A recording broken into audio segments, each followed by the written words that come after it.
They stood in front of the chair like guards. "You're not mentioned in the will," Randall said flatly, folding his arms. Trevor added, "It's just for immediate family." I looked at my sons, 2 grown men in tailored suits, and for a second I couldn't breathe. Immediate family? I gave them life. The room was cold, despite the elegant curtains and polished oak table. I stood at the entrance, holding the navy folder I'd brought with me like a shield. Inside was every paper I needed, not just copies, but originals. But at that moment, no one cared what I held.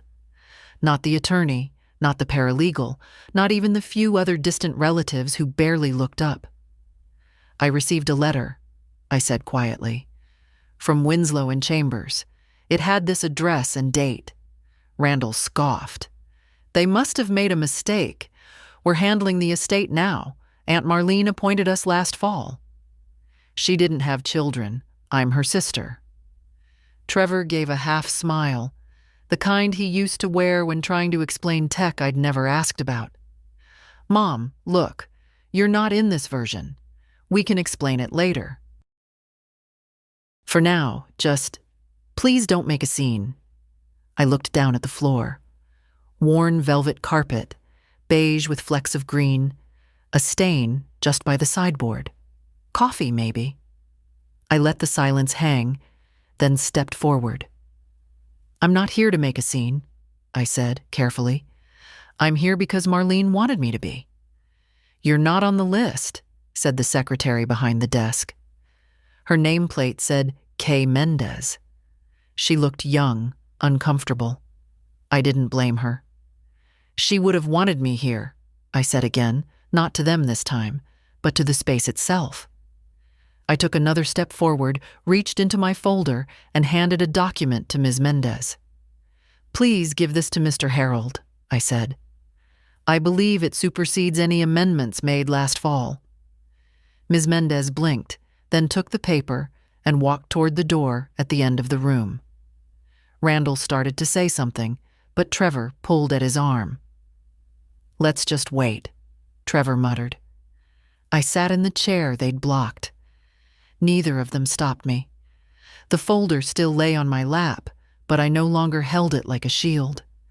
I held it like proof. I hadn't planned to speak first. I'd imagined this moment, the ceremony, the formal tone, the reading, a solemn affair, as it should be. Not this petty gatekeeping. I looked across the table at a cousin I hadn't seen in 20 years. He gave me a faint nod. I returned it. The door opened. Mr. Harold stepped in. Tall, gray-bearded, always a hint of dust on his jacket, like old books. He held the document Ms. Mendez had given him, flipping through it with deliberate slowness. "Mrs. Delacroix," he said, "may I speak with you privately for a moment?" Randall bristled. "We were told this was a closed session." Mr. Harold ignored him. "This concerns joint filings from 2008. If you'll follow me?" I rose and followed him down the hallway, my legs steady, despite the weight I felt in my chest. His office smelled like cedar. There were no chairs, only a high counter. He laid the paper flat. "This is unexpected," he said. "You and Marlene executed a mutual will in 2008, witnessed, notarized, and filed in the county record. It predates the revision the boys submitted." "She insisted on it," I said. "She didn't trust anyone but me." He looked up. "Legally, it overrides the later changes, unless revoked in your presence." "Was it?" "No." He nodded once. "Then you are the sole beneficiary. Entire estate. House, land, accounts." A pause. "The boys don't know. They suspect. But no, they don't." He exhaled slowly. "Would you like me to inform them?" "No," I said. "Let them hear it during the reading, with everyone else." He studied me. then closed the file. "You'll stay for the reading?" "Yes," I said, "now that I've been allowed to sit." When I returned to the room, neither of my sons looked at me, but I saw their postures change. They knew something had shifted, and for once, I didn't feel like the one waiting to be let in.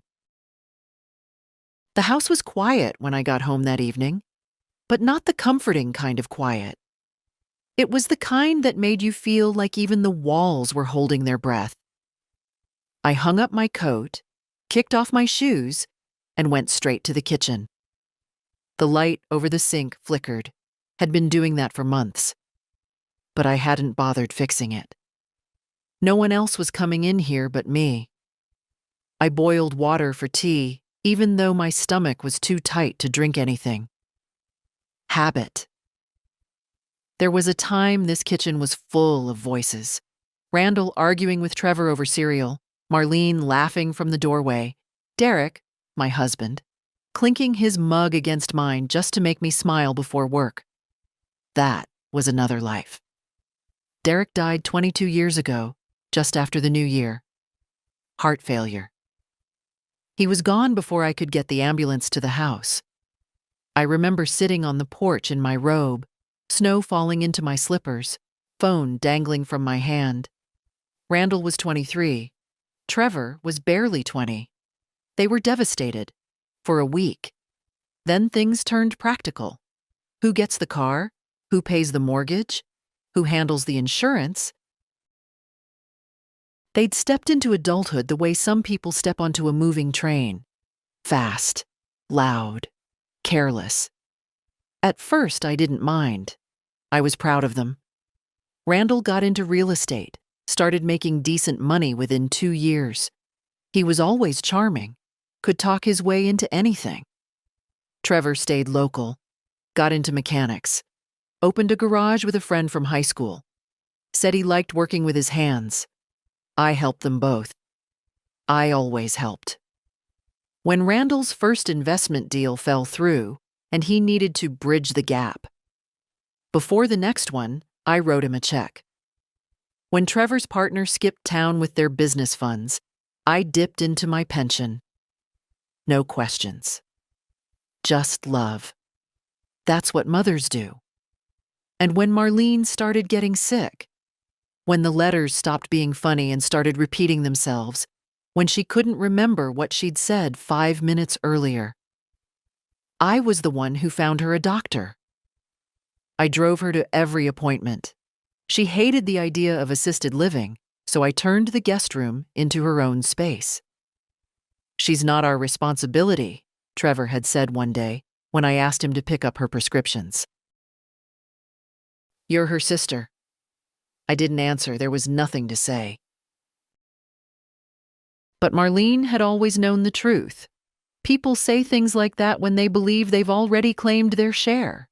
She never had children, never married. Said she had enough family to manage, thank you. She was witty, sharp, wore perfume even when she didn't leave the house. One night, maybe a year after she'd moved in, she asked if we could write our wills together. "People change their minds when there's money on the table," she said. "Let's not give them the chance." We met with a lawyer, Mr. Harold's predecessor, and had everything done by the book. 2 signatures, 2 witnesses, each of us naming the other sole beneficiary. I remember thinking it was more ceremony than necessity, but I went along with it. Years passed. Marlene's mind faded, but she still smiled when I read her poetry, still called me baby sister, even when she couldn't recall what day it was. She died on a Thursday morning in her sleep. Peaceful. I sat with her for 2 hours before calling anyone. Not out of denial, but respect. Some people deserve a soft goodbye. The funeral was small, just family, a few neighbors. Randall gave a speech that sounded rehearsed. Trevor stood stiffly, hands in pockets. Neither of them had visited her more than twice in the last year. But after the service, things changed. They both started asking about the estate. Randall called more often. Trevor came by unannounced. They offered to help. "You shouldn't handle this all alone, Mom." I let them. I watched. I waited. When the letter from Winslow and Chambers came in the mail, I didn't tell them. It was addressed to me. Full name, correct address, no mistake. Then last week, I overheard Randall on the phone while he thought I was outside. "She doesn't need to be there," he said. "We've got the final draft. It's all lined up." I went upstairs, opened the safe, and took out the Navy folder. Everything they thought was lined up had been signed away years ago. Still, part of me hoped I was wrong. Hoped they were just being careless, not cruel. But today proved otherwise. Today, they blocked my seat. Marlene and I were born 11 months apart, almost to the day. Irish twins. People called us back then. I was the quiet one, always reading, always watching. She was the spark, the one with red ribbons in her hair and too many opinions for a girl her age. We shared a bedroom until we were 16. She taught me how to fake a headache to skip school and how to lie convincingly if you ever got caught sneaking pie from the fridge. I taught her how to budget, how to write a proper thank you letter, how to keep secrets without breaking under pressure. Our parents died young. Car crash on the interstate, a week before my 19th birthday. Marlene was 18. We were alone in the house we'd grown up in, two girls with no compass but each other. We sold the place within a year and moved into a rental. Took jobs, paid bills, figured things out. I met Derek at the library, of all places. He was fixing the heating unit. Said my voice sounded like music when I read aloud to the children. I said he was trying too hard. He said, "Trying's half the battle." I married him a year later. Marlene never married, but she lived a full life. She traveled when she could, Greece, Canada, even Japan once. Taught English, managed an art gallery, worked in radio. Her stories never ended where you thought they would. Every time she came home, for Christmas or for my birthday or just because, she brought something odd, a stone shaped like a heart, an apron with embroidered frogs, a jar of pickled onions from a street market in Dublin. The boys adored her when they were young. "Aunt Mar," they'd yell, running to meet her at the door. She'd twirl them around, let them stay up past bedtime, feed them candy before dinner. Derek would wink at me and say, "She's not here to raise them. She's here to remind them life can be loud." That changed over the years. Once Randall got into college, he stopped showing up when she visited. Trevor followed suit, though with less sharpness. They grew tired of her, said she was too much. I watched it happen like watching a faucet drip. Slowly, then constantly. Until one day you realize the whole sink's wet. When she moved in after her diagnosis, mild cognitive decline, then early-stage Alzheimer's, neither of them offered help. Not even a visit. "Too busy," they'd say. Marlene knew. Even in her forgetfulness, she knew. One day, as I brushed her hair, she said softly, "They'll come when I'm gone. Watch them, like pigeons at a park bench, only pecking when there's something to take." It wasn't bitterness, just recognition. She said it the way you say, "It might rain tomorrow." Her decline was steady, but slow. First, she forgot how to use the microwave. Then she started misplacing her keys. Then she began introducing me to visitors as my neighbor instead of her sister. I never corrected her. What would have been the point? But there were moments.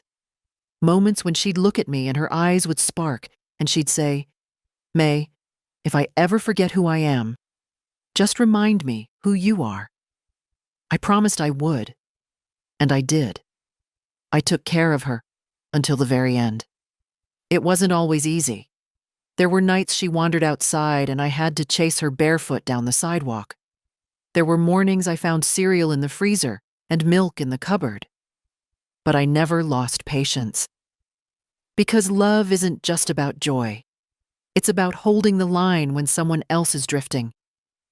Near the end, she stopped speaking.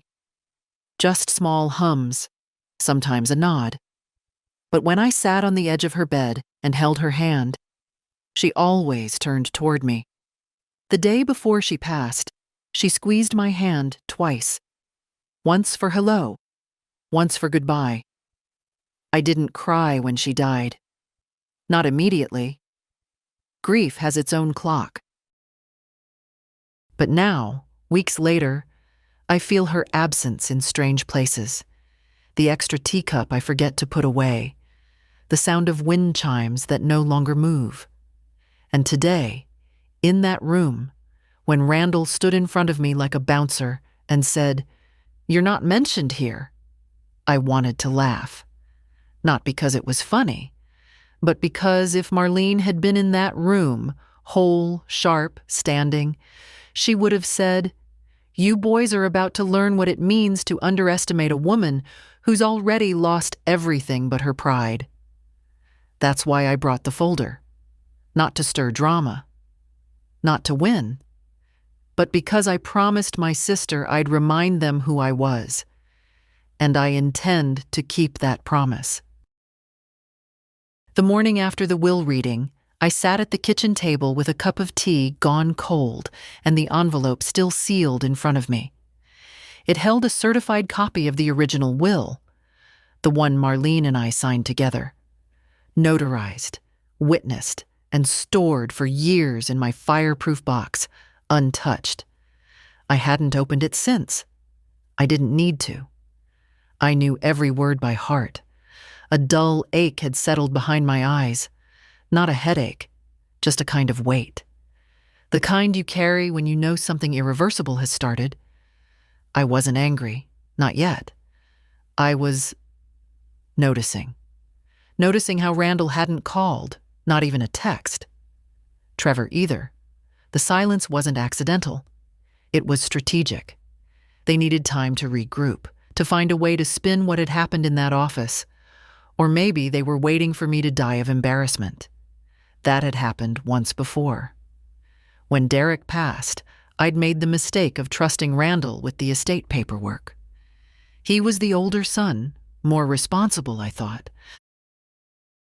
Within 2 weeks, he'd convinced me to sign over the deed to the family home. Just until probate clears, Mom, it's simpler for taxes. I signed, not understanding the implications. 2 years later, I had to beg him not to refinance it under his name. He said I was being dramatic. That was the first time I felt it. The shift. The tilt from mom to obstacle. Trevor was more subtle. He didn't ask for control. He asked for sympathy. When he needed a new transmission, it was just a short loan. When his third girlfriend left him, I was the one who cleaned out the fridge and scrubbed his apartment while he cried on the couch. He'd never yell at me. He'd just forget to say thank you. And slowly, over the years, I stopped offering. Not out of malice, just preservation. The envelope on the table gleamed in the morning light. I reached out, opened the flap, and slid the papers onto the table. My handwriting was there, beside Marlene's, on the last page. Firm, clean. No trembling in the pen. We'd been so sure, so united. This document is irrevocable unless jointly dissolved with written consent of both parties, it read. She never revoked it, and I never wanted to. Even as her mind unraveled, she still trusted me to remember, for the both of us. Now the trust was written in legal ink. I sat there a long time, reading the pages as if they were a letter from her. In a way, they were. After a while, I picked up the phone and dialed a number I hadn't called in nearly a decade. Winslow and Chambers, This is Dana speaking.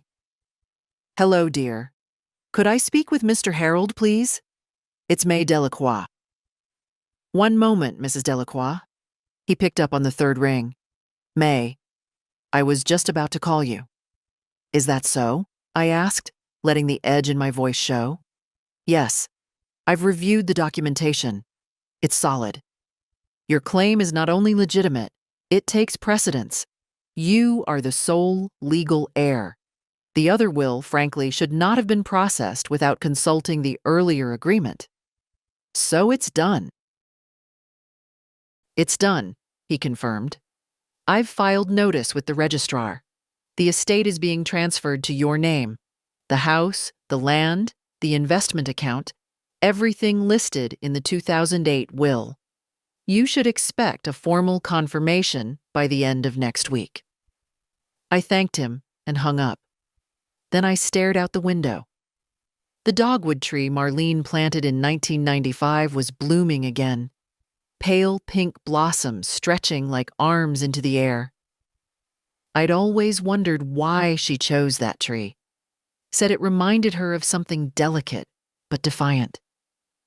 That day, I understood. The house was too quiet, not the silence of peace, the silence of anticipation, like the second before a doorbell rings. And I knew they would come. Not today, but soon. They would come with apologies, explanations, justifications, all dressed as concern.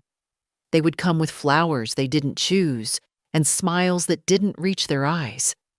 They would say things like, "We were confused and it's not what you think." And I would nod. Because I've learned that nodding often tells more truth than words. That's when I made my decision. Not about revenge. That was never my goal. But clarity. This wasn't about making them suffer. It was about making sure they never again mistook my silence for weakness. I reached for my notepad, wrote down a name, then a second, then a third. A plan was beginning to form, one that would take patience and precision, and me, fully awake, fully present, fully unwilling to be ignored. Not anymore. I didn't tell anyone I was going to see a lawyer. Not that day. Let them think I was still sitting in my kitchen, stunned, wounded, waiting for the phone to ring. Let them believe I was curled up in some armchair, looking at old photo albums, whispering their names through tears. Let them believe it, because that's the version of me they were most comfortable with. The quiet woman who gave, forgave, and stepped back without asking for space at the table. But I wasn't walking into Harold's office for tears or pity. I had a folder in my handbag and a list of names on my notepad, and I had one very clear goal. Mr. Harold looked up from his desk, surprised. "May," he said, standing, "you didn't need an appointment, but I'm glad you came." "I want to formalize the transfer," I said, sitting without waiting to be invited. "All of it. I want the titles, the bank assets, and the documents updated. And I want protections in place." He blinked. "Protections?" "Yes, legal locks. I don't want either of my sons accessing a cent of this estate.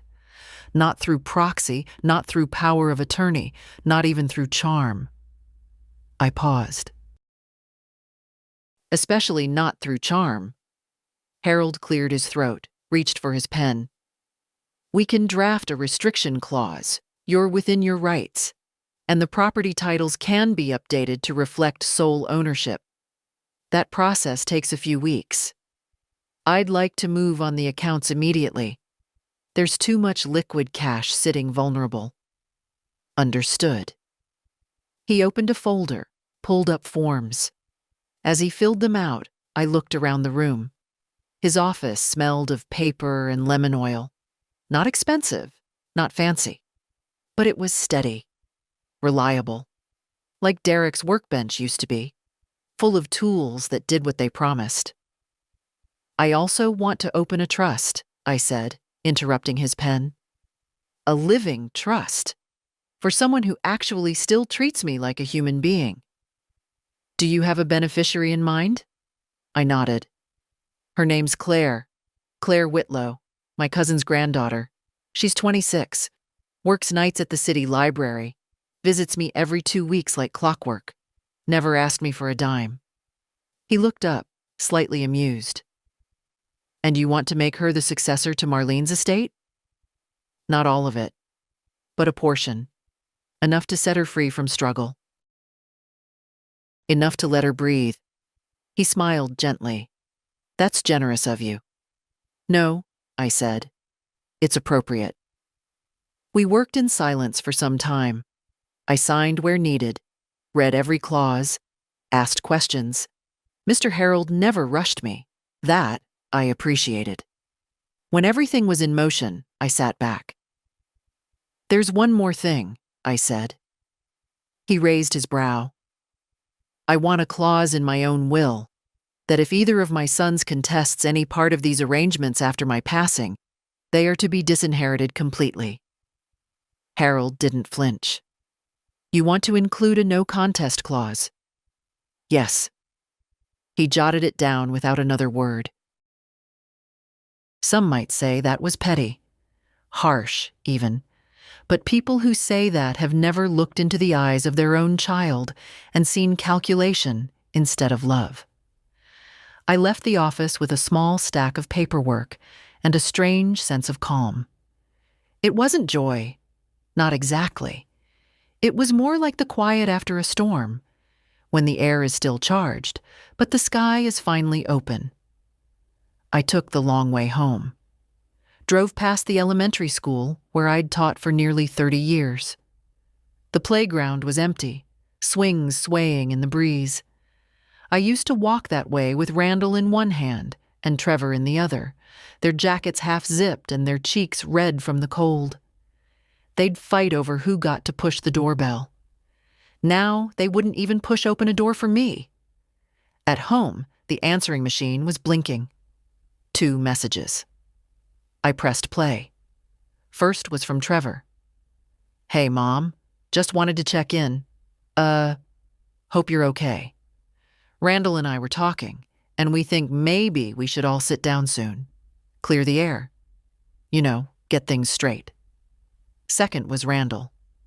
Mother, I think there's been some confusion regarding the will. It's possible there was a clerical issue. We're working on clarifying things, but we'd appreciate it if you could forward any documents you brought to the meeting. For transparency. Transparency? I almost laughed. That's the word people use when they're trying to see through you. Not with you.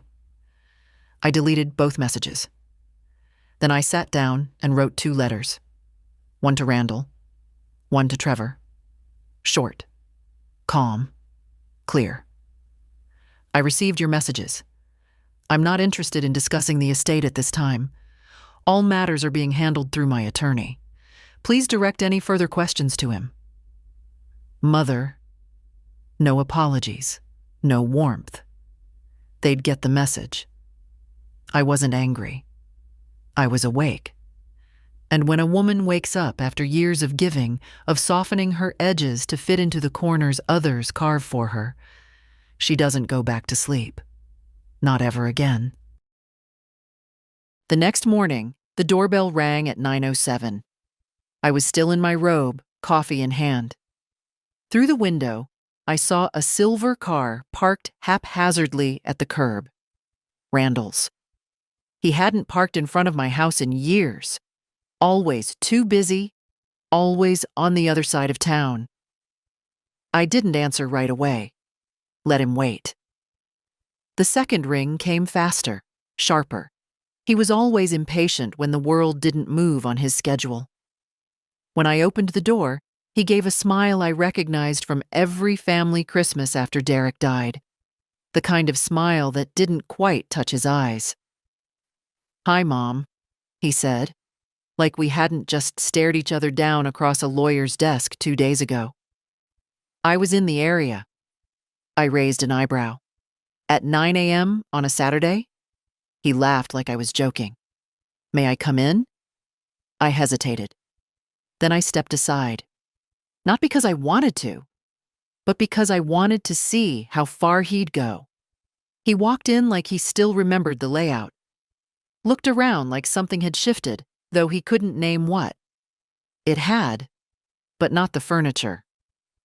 I didn't offer coffee.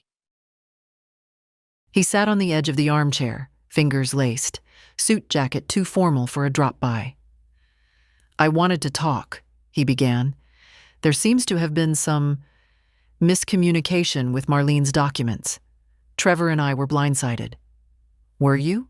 I asked softly. He paused. Well, yes. No one told us there was a prior will, one that overrides the new one. Because you didn't ask. He blinked. You assumed, I continued. You assumed she left it all to you, that I would sit quietly, nodding along like I always did. I wouldn't put it that way. No, you wouldn't. I folded my hands in my lap. But I would, and I just did. The pause that followed was thick with things neither of us said. Then he leaned forward. Mom, we're family. We should be on the same page here. We can fix this. We can find a solution. His voice had that lilt again, that edge of persuasion. You're very good at what you do, Randall. Selling people things. I'm not trying to sell you. You sold me the first time, I interrupted, when you said I needed to sign over the house, for taxes. He shut his mouth, looked down. There it was. I'm not angry, I said. That's not what this is. I'm done. I've made arrangements. Everything is being handled legally, and if you try to challenge it, you'll be disinherited from anything I still control. He looked up. You're really going to cut us out? I'm going to stop rewarding neglect. He sat back, and for the first time in years, he had nothing to say. Trevor showed up 2 days later, unannounced. Not in a suit like his brother, but in his usual jeans and oil-stained jacket. He didn't knock at first, just stood on the porch, shifting from foot to foot like a boy waiting to be called inside. I watched him through the curtain for a full minute before I opened the door. He smiled, sheepishly. Hey, Ma. It had been years since he'd called me that. You here for a chat, or you need something fixed? I asked. He scratched his neck. Maybe both. I stepped aside. He walked in, took off his boots without me asking, a detail Randall had forgotten. Sat at the kitchen table like he used to when he was broke and trying to avoid admitting it. I made tea. Old habits. We sat in silence while it steeped. You know, he said finally, I didn't know about the old will. Randall handled everything with the lawyers. I just trusted him. I stirred my tea. You always did. Guess I shouldn't have. I looked at him. He seemed tired, older than I remembered, even with the same boyish mouth. But I knew better than to mistake fatigue for repentance. He reached into his jacket pocket and pulled out an envelope, slid it across the table. I don't want money, Ma. That's not why I'm here. This is everything you loaned me. All the numbers. I made a list.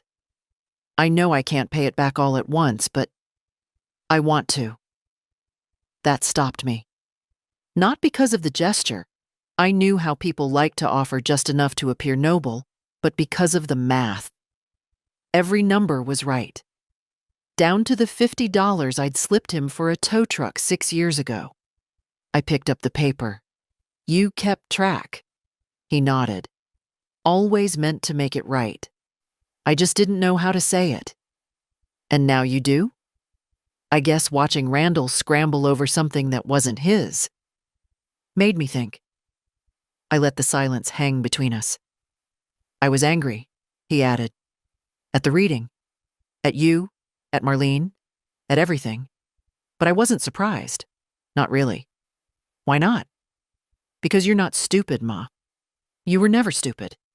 I think maybe we just counted on you acting like you were. I looked down at the steam rising from my cup. He wasn't wrong. It wasn't that they believed I didn't know better. It's that they believed I'd never speak up even if I did.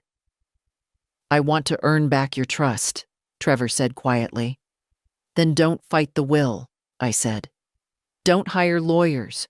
Don't let Randall talk you into anything. Just leave it. Let it be what it is. He nodded slowly.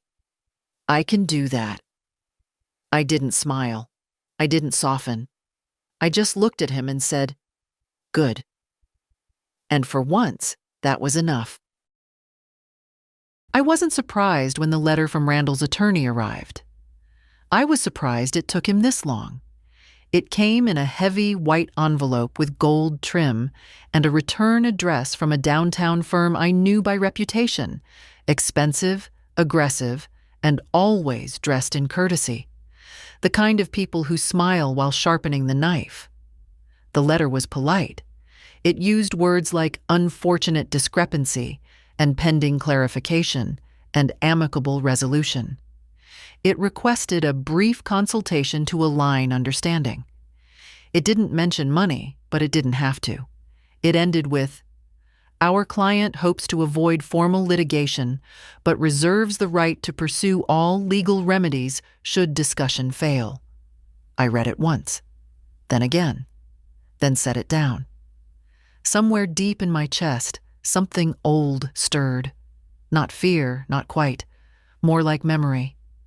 A memory of the girl I once was, sitting in a crowded office with Derek, signing our first mortgage papers, while a broker talked over me like I wasn't there. I hadn't spoken up then, not once. Just nodded and signed and smiled when it was done. I made tea, sat at the kitchen table, and called Mr. Harold. He picked up on the second ring. I was expecting your call, he said. You received Randall's letter. I did. I've already drafted a response. Will it hold? It won't need to. The law holds. This is posturing. I exhaled slowly. Harold continued. They may try to bluff. They might even file something just to rattle you, but the will stands, May. It's unshakable. I believed him. Still, that night, I didn't sleep. I lay awake, thinking not of the estate or the paperwork, but of Randall at 7 years old, standing at the edge of the pool, afraid to jump. Of how I'd stood in the water with my arms open, promising I'd catch him. And I did. Every single time. There's no word for the ache of knowing someone you once caught without fail would now rather see you drown. The next morning, I wrote Randall a letter. Not through lawyers, not for court. For him. It was 1 page. Typed. Randall, I received your attorney's letter. You've made your position clear. Here's mine. I will not rescind the will. I will not entertain compromise. I will not sit across from men who see me only as a delay in their plans. You've already taken enough from me. I'm simply choosing, for the first time, not to give you more. Mother, I printed it, folded it, placed it in an envelope with no return address, drove to the post office myself and dropped it in the slot. I didn't feel victorious or vindicated.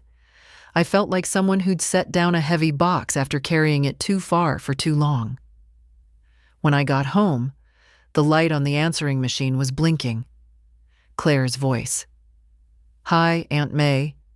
I hope this week hasn't been too heavy.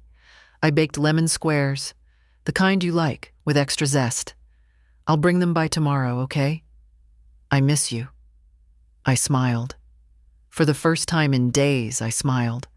The world had narrowed, yes, but not in the way Randall thought. It hadn't closed in. It had distilled, reduced to only the people who mattered. And in that smallness, there was finally space to breathe.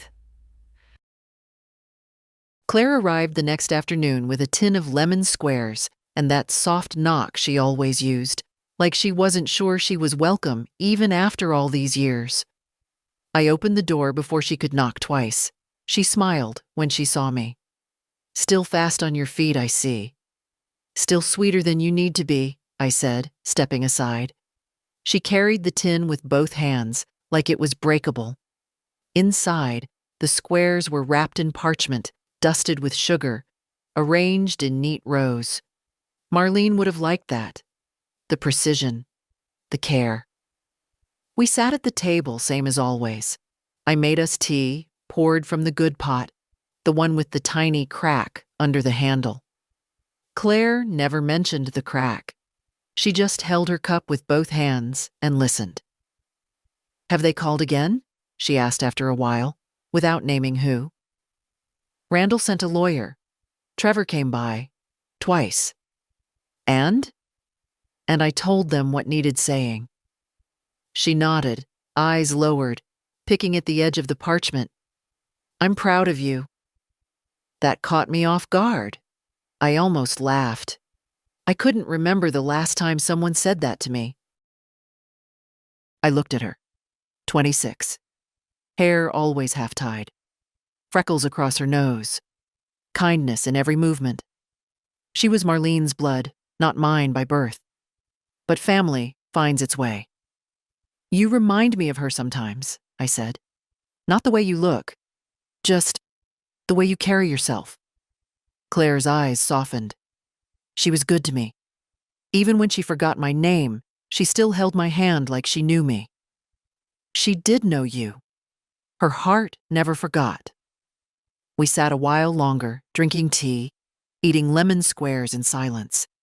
Then I told her, not everything, but enough. That the estate was secure, that things were being transferred, that a trust was being prepared in her name, modest but stable. Enough to give her options. She went still. "You don't have to do that. I know. But why me? Because you come. Because you stay. Because you never once asked for anything and always brought something anyway. Your time, your presence, your lemon squares." She looked down, eyes wet. "I don't deserve that kind of trust." "No one does," I said gently. "That's the point of it. It's not earned. It's given." We finished our tea. She helped with the dishes, even though I told her not to. And before she left, she turned at the door. "If they ever try to make you feel small again," she said, "just call me. I'll remind you who you are." I didn't cry until the door closed. Not because I was sad, because someone said they would stand by me, and I believed them. The call came late. I'd already turned off the lights, put on my nightgown, folded the day away like a worn blanket. I didn't recognize the number, but I answered anyway. At a certain age, you answer, because you never know what might not wait till morning. "Mom?" "Trevor." His voice was low, strained, not like the Trevor who used to call when his car broke down or when he'd forgotten his rent. This was something else. "Are you all right?" I asked. There was a long pause. "Randall's filed a motion. He's contesting the will." I closed my eyes, not from shock, just exhaustion. "He says it's fraudulent," Trevor went on, "that Marlene was incompetent, that she was pressured." "She wasn't." "I know that." "Then let him fight ghosts." Another silence. "I don't know what to do," he said. "He's threatening to sue me if I don't support him." That made me sit up straighter in bed. "You?" "He thinks I'm siding with you, which I guess I am. But he's furious, says I'm betraying family." I nearly laughed. Betraying family. As if Randall hadn't redrawn the lines himself. As if loyalty was a tool he could pick up and drop as he pleased. "Do what you need to protect yourself," I said calmly. "But don't protect him at the cost of your spine." "I'm not as strong as you think I am, Ma." "You don't have to be strong. You just have to be clear." He didn't respond to that. "You're not a boy anymore, Trevor. You don't need your brother's permission to be decent." He sighed. "I wish Dad was here." I did too. Derek had a way of settling things. Not with anger, but with presence. He'd say one sentence and people would stop talking. He believed in fairness, but not fools. Dad would have told you to stop asking what Randall wants and ask yourself what's right. I know. I also know you're scared. That's okay. Just don't let fear be the loudest voice in the room. We talked for a few more minutes. Nothing dramatic. No confessions. Just the quiet trudging of two people trying to find the edge of a mess someone else made. After we hung up, I stayed awake a long time, staring at the ceiling. Randall wanted a war. Fine. He could have one. But not with fists. Not with shouting. With silence. With boundaries. With the kind of dignity that doesn't flinch when insulted or bend when pushed. I made tea, sat by the window. The night was soft. Wind brushing the trees, stars peeking between clouds. Randall had no idea what it meant to be truly alone. But if he kept going, he'd learn. And it wouldn't be me who taught him. It would be the echo of every door he slammed shut. The house was quiet again, but not the kind of quiet that unnerves you. It was the kind that holds its own shape, a stillness earned, not imposed. I watered the plants. I straightened the Afghan on the back of the couch. I folded the laundry slowly, methodically, as if every shirt and towel deserved my full attention. I hadn't always been this way. Years ago, when Derek was alive and the boys were young, everything was movement. Cereal bowls half-rinsed, jackets tossed over chairs, school papers scattered across counters. Back then, silence was a luxury. Now it was my companion. It was almost noon when the mail arrived. Thick envelope, legal stationery, the courthouse seal stamped on the front. Randall had followed through. I opened it at the kitchen table with my letter opener, a small brass thing I'd had since 1974, a retirement gift from my first principal. Inside, a formal notification of Randall's motion to contest the estate, accusations of undue influence, allegations of mental incompetence on Marlene's part, a request to freeze asset transfer until a judge could review the will. There it was, in black ink. A son suing his mother. I set the letter down, not slowly, not dramatically, just set it down. Then I picked up the phone and dialed Harold. "Received it," I said when he answered. "So did I." "What's next?" I respond. Then we wait. "Will it hold anything up?" He hesitated. "It might, temporarily." I nodded, even though he couldn't see me.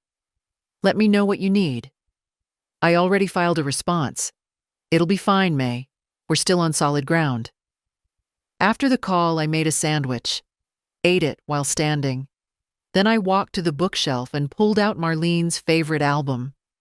Thick leather, worn at the edges, full of photos from years most people had forgotten. There she was in 1986, standing on a boat in a denim jacket 2 sizes too big.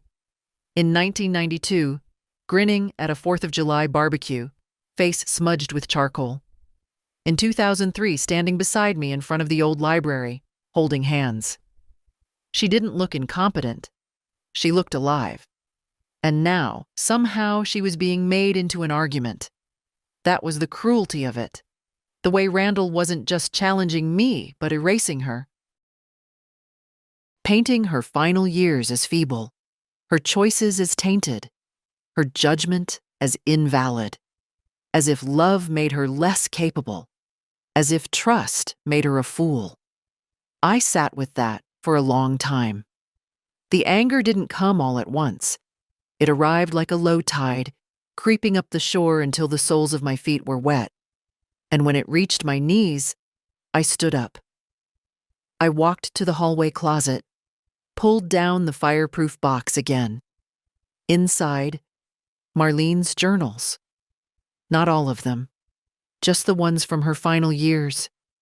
She'd stopped writing toward the end, but before that, she'd written plenty. I flipped through pages. Entries about her illness, about me, about how she wanted her estate handled, about her decision to keep the old will intact. Her handwriting was strong. Her sentences were clear. No confusion, no fog. I made copies of the most relevant entries, took them to the print shop the next morning, bound them, labeled them. When I mailed them to Harold, I included a note. If they want proof of her mind, give them her words. I didn't wait for Randall to call. I didn't care if he did. I'd stopped explaining myself years ago. I'd just forgotten to act like it. At the bank, they offered me coffee. That was new. The woman behind the desk, Dana, polite, efficient, young enough to be one of Claire's friends, called me Mrs. Delacroix with careful respect, not because I asked her to, because Harold had called ahead. "I have the paperwork here," she said, sliding a folder across the desk. "It authorizes the transfer of all account holdings into your name, fully separated from the previous estate structure." I nodded. "And the trust?" "Being set up as we speak. The funds will remain secure until you assign disbursement instructions." I signed. One page, then another. My name on each line, my hand steady. I'd been afraid once of banks, of lawyers, of terms like irrevocable and power of attorney. I used to smile and nod while men explained things I already understood, just to keep peace. Now I asked questions. Now I signed without apology. Dana handed me a folder. "If anyone attempts to access the accounts, you'll be notified immediately." "They won't," I said. "But thank you." She smiled, genuine. "If more clients were like you, my job would be easy." I left with the folder under my arm, the sun high, the sidewalk warm under my shoes. I passed two young men arguing on the corner, sharp voices, hands flying, and I didn't flinch. Once, I might have. Once I might have crossed the street. But not today. I walked past the grocery store where Derek and I used to buy fruit on Sundays, past the park bench where I once watched Randall learn to ride a bike, past the courthouse where Marlene and I signed our wills, side by side, laughing like girls sneaking candy. None of those places felt heavy anymore. They just felt true. When I got home, the mail was already in the box. One envelope. Handwritten. Trevor. Inside was a note. Brief. Sincere. "Ma, I told Randall I'm not joining the lawsuit. He didn't take it well. Said some things I won't repeat. But I'm not backing down. I'll pay back what I owe you. Even if it takes 10 years. I hope one day you'll believe I mean that." Tea. I sat at the kitchen table with the letter in my lap, breathing in its weight. He'd made a choice. A real one? Not perfect, but brave. That night, I went to my closet and pulled down a different box, one that held the beginnings of my own affairs. Bank documents, insurance forms, a draft of my will, still incomplete. I sat on the floor, papers spread around me like a map. For once, I didn't feel overwhelmed. I felt steady. And that's when I started writing. Not just the legal language, though I included all that, clear and firm, but more. A letter. To be opened after I'm gone. To Claire. To explain what was hers and why. To tell her she reminded me what family could feel like without demand or debt or weight. To tell her that I chose her not because she was perfect, but because she was present. And to thank her, quietly, for coming back every time when others walked away. I wrote the final line just before midnight. You gave me back something I didn't know I'd lost. The right to decide how my life ends. Not in silence, but in peace. I sealed it, filed it, and went to bed with no noise in my chest, no ache in my bones. Just quiet. The kind that doesn't ask for anything. The kind that stays. I heard the knock before I saw the car. 3 short raps. Not urgent, but certain. When I opened the door, Randall was standing there. No suit this time, no briefcase. Just a windbreaker, jeans, and a look I hadn't seen on his face since he was a teenager caught in a lie. He didn't ask to come in. Good. I figured I'd try one last time, he said. I said nothing. Let him fill the silence. I know you're angry. Do you? I asked. He looked down, then up again. I've been thinking about what Trevor said, about what you said, about Marlene. Still, I said nothing. I know I handled things badly. Badly. What a careful little word, like knocking over a glass of water. Not betrayal, not disrespect, just badly. I was trying to protect the estate, he continued. You thought she didn't know her own mind, I cut in. You thought she couldn't possibly have made a decision without consulting you. His jaw clenched. She was slipping, Mom. You know she was. She was. And she still had more clarity than you did. He opened his mouth, then closed it again. I stepped onto the porch, closed the door behind me, so we stood outside, exposed to the wind. I didn't want his presence clinging to the walls of my home. I have nothing left to give you, I said, and I won't pretend to respect someone who tried to strip dignity from the dead just to get paid. You think I'm some kind of monster? No. I think you're a boy who never learned how to lose. That hit. He didn't speak. Just looked out at the yard where the wind had scattered dogwood petals across the steps like confetti. I used to admire you, I said, quieter now. Not because you were successful, but because you made things happen. You had drive, focus, charm. He nodded, still not looking at me. But somewhere along the way, you started believing you were owed. That success meant you couldn't be challenged, that anything outside your plan was a mistake to be corrected. I was scared, he said. When Dad died, we all were scared. He looked at me finally. So what now? You never speak to me again? I'm speaking now, I said. But I'm not going to reward your behavior with comfort. He exhaled. You're really going to leave it all to Claire? Some of it. The rest is going to causes that mattered to Marlene. The library. The children's shelter. Places that gave more than they took. He rubbed his hands together, cold now. Then I guess this is it. Yes, I said. And it was. He turned, walked down the steps, got into his car. No yelling. No slamming, just a slow pull away from the curb. I stayed on the porch long after he was gone. The wind quieted. The light shifted. I sat on the bench Derek built and watched a squirrel dart across the lawn, unaware of the century of life echoing around it. I didn't feel triumphant.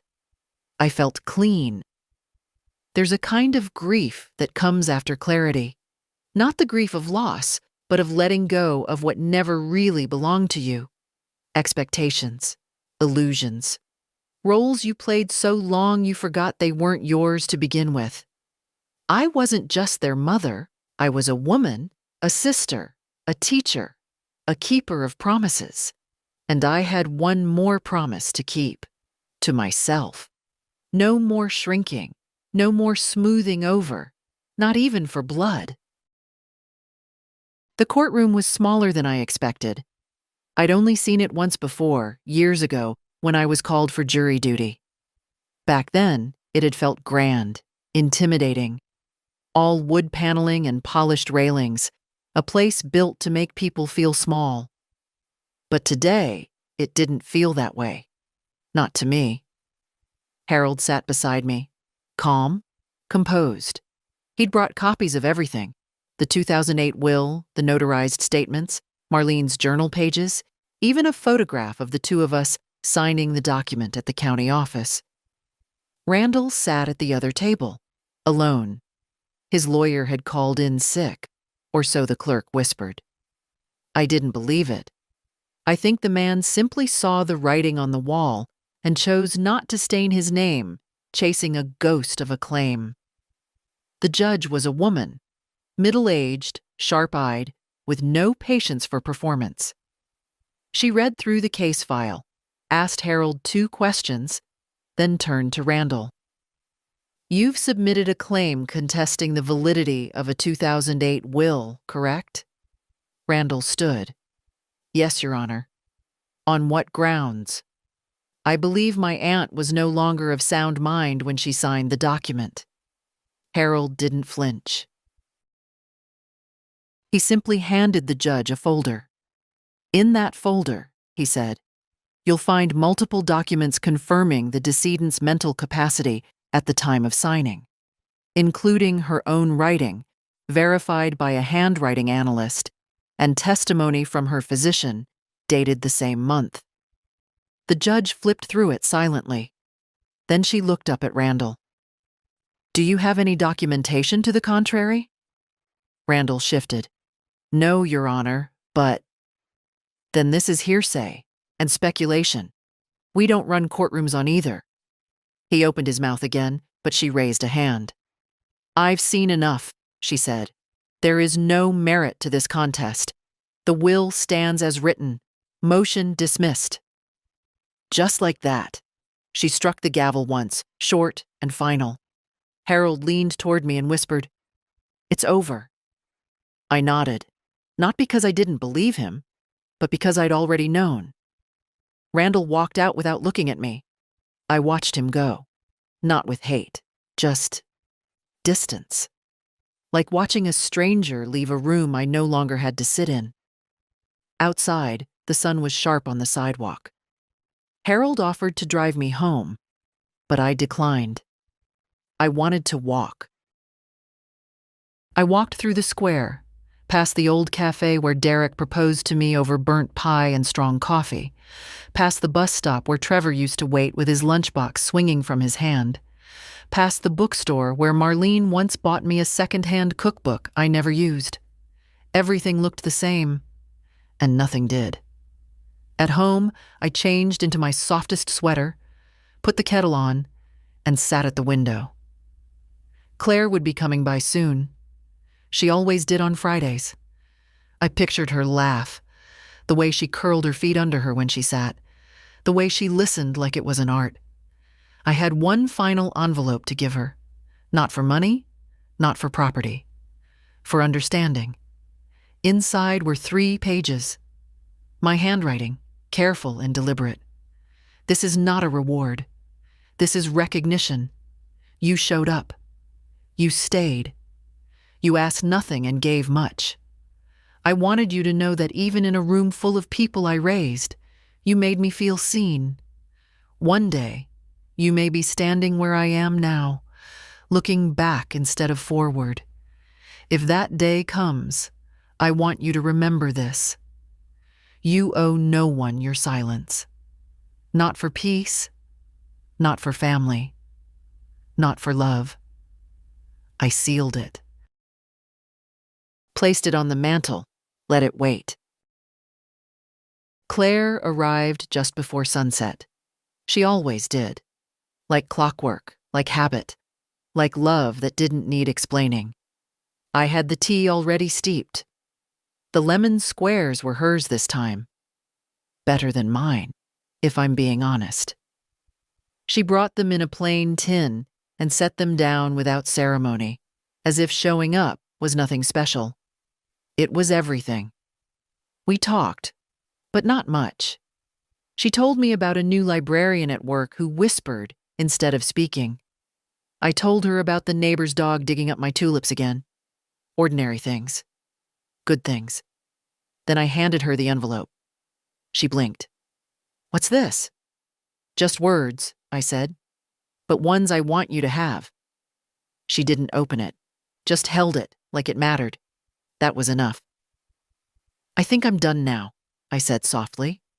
"With what?" "With waiting for something that was never coming." She looked at me, that gaze of hers that sees more than it should. "You're not angry anymore." "No," I said. "I'm not. I'm something better." She smiled, and for a moment I saw Marlene in her again. The way her eyes creased, the way her face softened when she felt understood. We finished our tea. Watched the sun dip behind the fence. When she left, she hugged me longer than usual. And then I was alone, but not lonely. The house held a different quiet now. Not the silence of absence, but the hush of completion. Everything had a place again. The papers filed, the words said, the boundaries drawn, the love, the real love, left standing, clear and upright.